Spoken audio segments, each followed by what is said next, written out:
Hey guys, what's going on? This is Rodney from 604 Talks.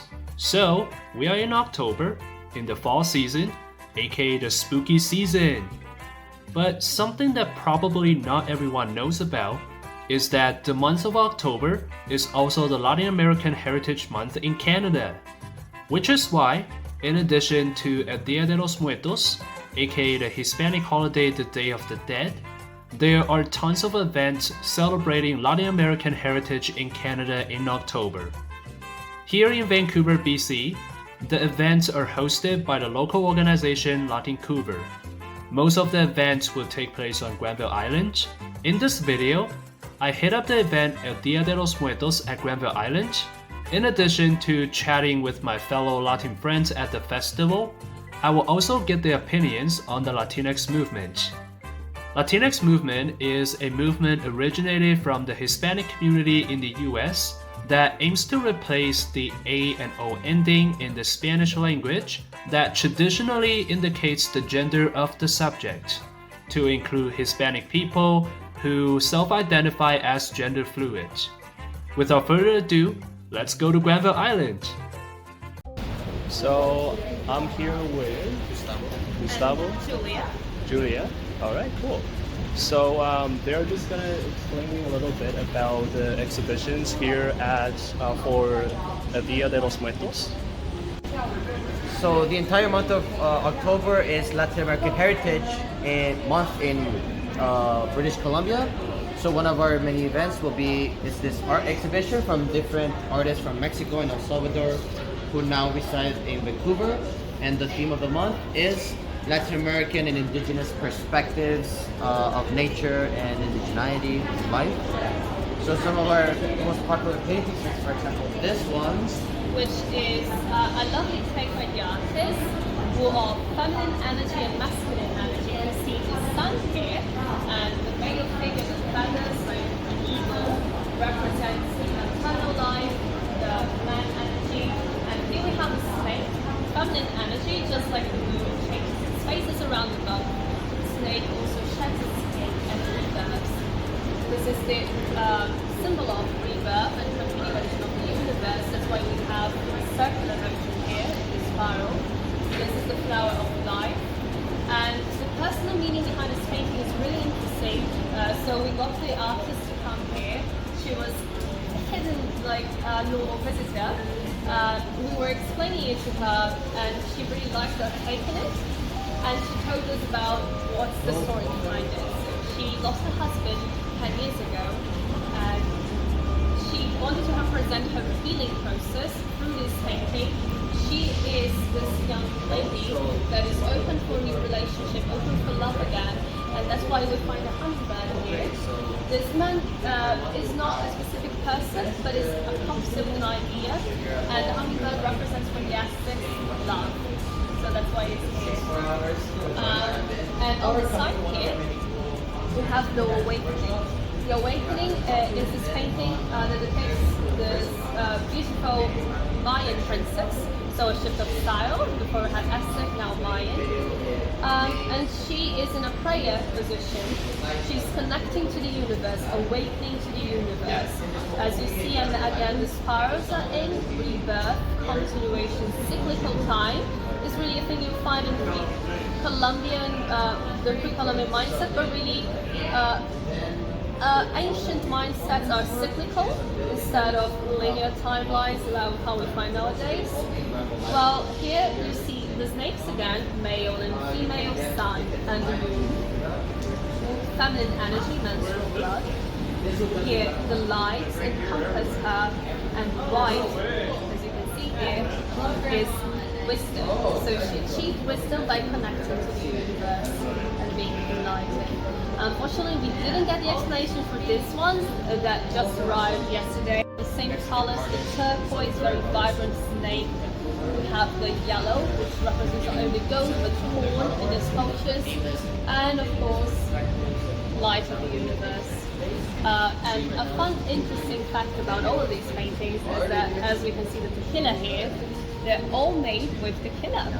So the paint is mixed with the pillar by the artist to be sure to clean the aura of the painting before it's done. Just like in the pre-Columbian rituals, everyone would do this little cleansing ritual before starting so that the aura is cheerful. Okay, so like the ritual is where people like clean themselves with tequila, is that? No, that's not what happens. Okay.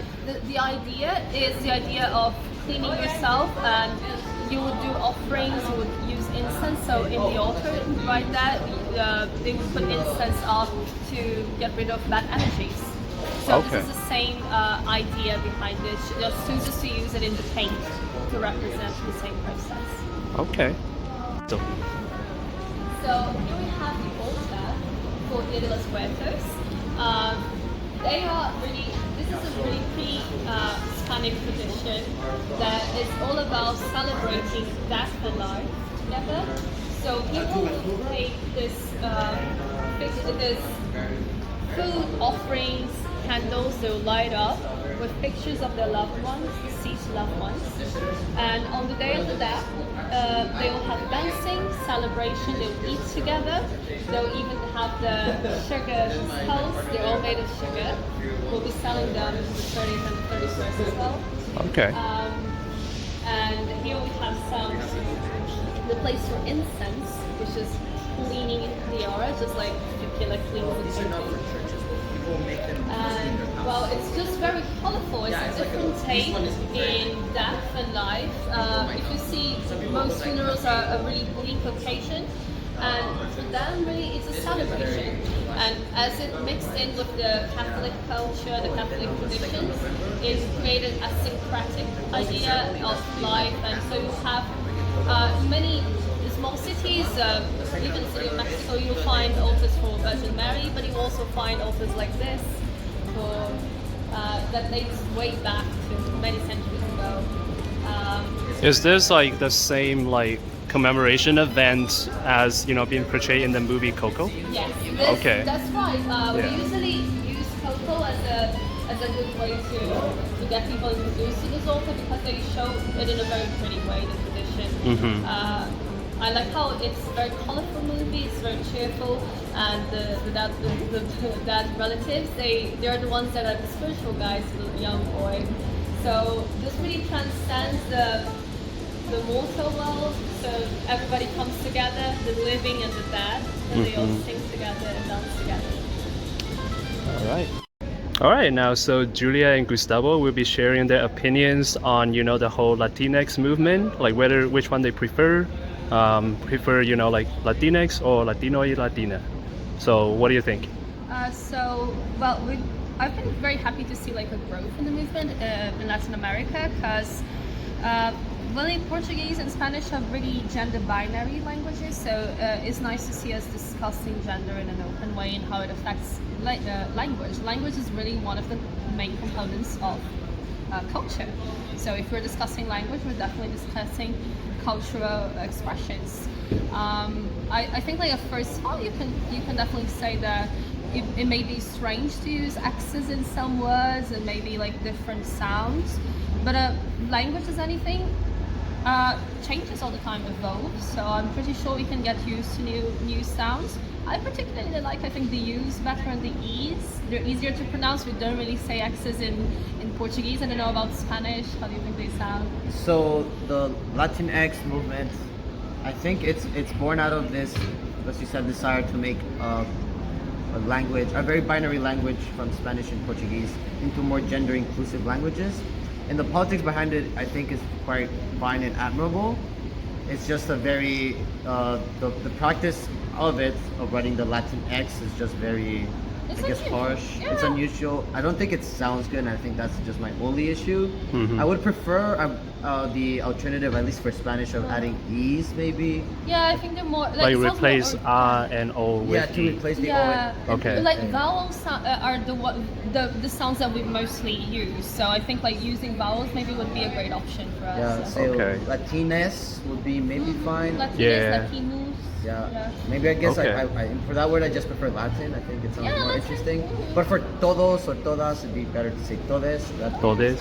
That'd be fine. Quite alright. So we were saying that probably our only issue is that we did not grow up thinking of that as a So it normal doesn't thing to sound say. natural. For us, it's not natural yet, but I would love to see how the next generation Yeah. deal with it. Like little kids, maybe introduce them early I on. can imagine that I can people who definitely grew see up with that. it will think it's completely normal and fine and completely usable. Mm-hmm. So I guess we don't really have an issue with it. We just the X sounds ugly. Hey guys, thank you so much for watching that video. Honestly, making this video has been both educational and a lot of fun.